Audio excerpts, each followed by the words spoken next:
Bonjour à tous, c'est Clarisse. Bienvenue dans un ticket gratuit pour le paradis, épisode bonus numéro 13 concernant le chapitre 22 de Deutéronome, valeur morale objective.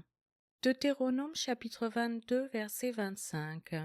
Mais si c'est dans les champs que cet homme rencontre la jeune femme fiancée, lui fait violence et couche avec elle, l'homme qui aura couché avec elle sera seul puni de mort. Les valeurs morales objectives peuvent être découvertes en utilisant le facteur Burke. Le facteur Burke entre en jeu lorsque nous n'avons même pas besoin de réfléchir à certaines questions. Nous éprouvons une forte répulsion viscérale contre, par exemple, le viol ou la maltraitance des enfants. Nous ne faisons pas de compromis en disant « Oh, eh bien, peut-être que le viol est acceptable dans certains contextes ». Nous savons immédiatement, au niveau instinctif, que le viol est une erreur. C'est la preuve qu'il existe des valeurs morales objectives qui ne sont pas le produit d'une évolution socio-biologique. Elles sont valables et contraignantes pour tout le monde et pas seulement pour les personnes appartenant à certaines cultures, et nous devrions prendre au sérieux les intuitions concernant ces valeurs morales.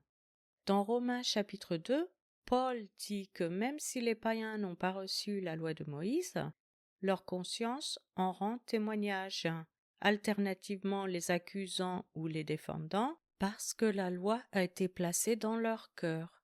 Voir Romains chapitre 2 verset 15. Il montre que l'œuvre de la loi est écrite dans leur cœur, leur conscience en rendant témoignage et leurs pensées s'accusant ou se défendant tour à tour. Il existe cette loi morale et les personnes ayant une conscience qui fonctionne bien peuvent bien faire beaucoup de choses. Comme le dit un auteur, il y a des choses que nous ne pouvons pas ignorer. Nous devrions réprimer notre conscience pour ne pas connaître ces choses, et c'est exactement ce dont parle Romains chapitre 1, afin que les gens retiennent injustement la vérité. Voir Romains chapitre 1 versets 18 et 19. La colère de Dieu se révèle du ciel contre toute impiété et toute injustice des hommes qui retiennent injustement la vérité captive, car ce qu'on peut connaître de Dieu est manifeste pour eux, Dieu le leur ayant fait connaître. Ils peuvent même utiliser la raison pour éviter certaines implications morales pour leur propre vie, mais ils reconnaissent eux-mêmes qu'il existe un certain degré d'auto-illusion qui les pousse à se soustraire à ces engagements moraux.